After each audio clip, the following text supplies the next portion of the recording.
Understanding unconscious bias. What would our workplace look like if everyone was aware of the stereotypes and biases which they have? Our brain, by some accounts, receives over 11 million pieces of information each second, but our conscious brain is only able to process about 40, so how do we handle all the rest? If you think of it this way, it might help. You are really using two brains. Your conscious brain works with data and facts, but has very little capacity and processes information slowly. Your unconscious brain is intuition and habit-driven and has huge capacity and speed. It is able to recognize patterns and use them to assign things and people to categories to deal with all the known issues. It shoots unknown issues to your conscious brain, expecting it to act on the information without having to think about every interaction. For example, we recognize a spaniel from a wolf and are able to react accordingly. In some ways, our biases are shortcuts our brain has created so that we can deal with the information which we process every single day where, for example, at the precise moment we see someone, whether we are aware or not, we are explicitly and automatically making judgments about the person. If we have no information, our brain is wired to fill in the blanks, and we fill it with things we don't know, often from our past experiences. It is called pattern mapping. For example, in an interview, you decide to hire an individual because they remind you of an excellent past employee, but you are unaware of how you have come to that decision. Unconscious bias refers to a bias that we are unaware of and which happens outside of our control. It is a bias that happens automatically and is triggered by our brain making quick judgments and assessments of people and situations, influenced by our background, culture, environment, and personal experiences. It is natural. It is unintended. It can affect decisions, but it can be mitigated. Unconscious bias isn't a bad thing. For example, we make an assumption that a tiger is dangerous. We don't assess all the possible scenarios to confirm if a particular tiger is dangerous. What makes unconscious bias bad is when it leads to false assumptions. Unconscious bias is more common than conscious bias and is often incompatible with our conscious values. Certain scenarios can trigger unconscious beliefs and attitudes. For instance, biases may be more prevalent when multitasking or working under time pressure. We make subtle assumptions using unconscious bias at work about people, which can have lasting effects, influencing decisions in who can be promoted, who to hire or not, who to put in leadership positions, staff development, and staff recognition. Unconscious biases are impressions which exist in our unconscious mind and unknowingly inform our opinions about people. When we make judgments about people, we all have biases. We're aware of many of them, but sometimes are completely subconscious, and we reflect our social and cultural experiences. No matter how unbiased we think we are, these aspects of human nature shape how we interact with people and how we make decisions. They're blind spots in our rational decision-making, and we're unaware they exist. Our brain is a machine for jumping to conclusions, and we make judgments within seconds of meeting someone about everything from their competence to their friendliness and even their honesty. We live and work in a diverse society and work environment, so we should be aware that our subconscious biases and stereotypes can affect how we think and feel about people we come into contact with. If we don't counter these preconceptions, we can make mistakes which jeopardize our working relationships and hinder teamwork and creativity. And whilst it's worth noting that unconscious bias can lead to a less diverse and talented workforce, we want to clarify biases, conscious or unconscious, are not restricted to ethnicity and race. Biases may exist towards any social group, even though racial bias and discrimination are well documented.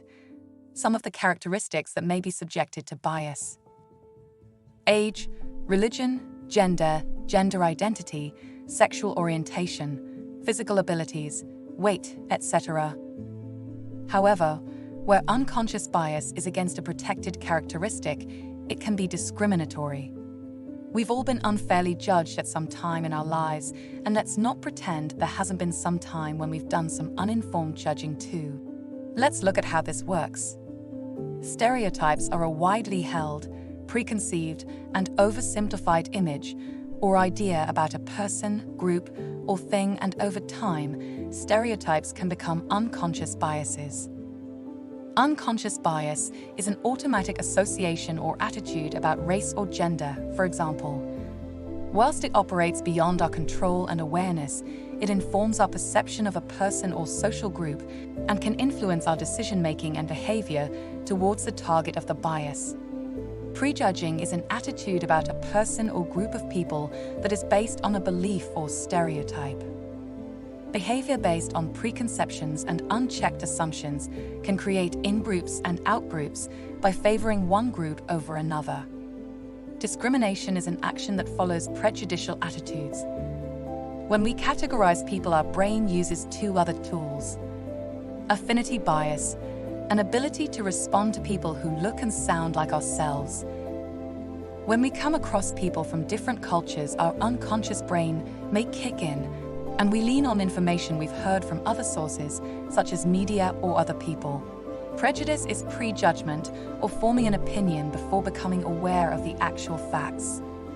This unconscious bias is typical human behavior, and we all do it to some degree, but problems occur in situations when this prejudging behavior influences our decisions and can even lead us to discriminate. There are many instances when this can happen. However, we're going to look at the impact of prejudgment when making decisions based on employee conduct. Imagine you're a manager about to have a discussion with an employee about the fact they've arrived late for work for the third time this week. Ideally, your conversation would reflect just that. However, the issue is you already have a few prejudgmental thoughts about the employee and also about lateness in general.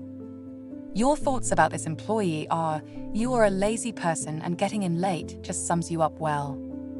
These prejudged thoughts can influence the way in which you approach the situation if you allow them to continue unchecked. You open the conversation with, "You're always late.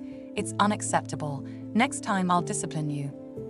Imagine if the employee responded, "My mother was taken into intensive care 2 days ago and is not expected to pull through, so I have to get my young brother and sister up and take them to school. I just haven't had a chance to see you to explain. I am very sorry." So, your prejudged thoughts can have a real impact on the employee being judged, as well as your ability to manage issues effectively.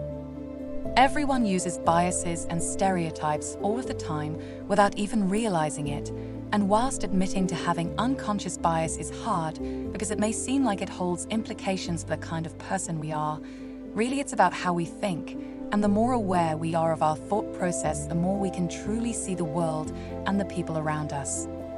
What can we do about it? Well, the good news is we've already started by learning about unconscious bias, and whilst we could throw out our prejudgment and bias completely, it's always best to stop and think before we act, and don't let our bias take precedent over rational thinking. We can be aware of and identify our unconscious bias and address these one at a time whilst building inclusive habits. We can justify decisions by evidence and recall the reasons for our decisions. We can look to work with a wider range of people and get to know them as individuals. Change the focus on the positive behavior of people and not negative stereotypes. Challenge stereotypical views and information. To know the true reality of ourselves, we must first be aware not only of our conscious thoughts, but also of our unconscious biases, prejudices, and habits, and be willing to adapt or change. Key learnings. We can be aware of and identify our unconscious bias and address these one at a time whilst building inclusive habits. We can justify decision by evidence and recall the reasons for our decisions. We can look to work with a wider range of people and get to know them as individuals. Change to focus on the positive behavior of people and not negative stereotypes. Challenge stereotypical views and information. If you would like to discuss anything that you have learned in this session, please speak to your line manager or HR department. Thank you for watching.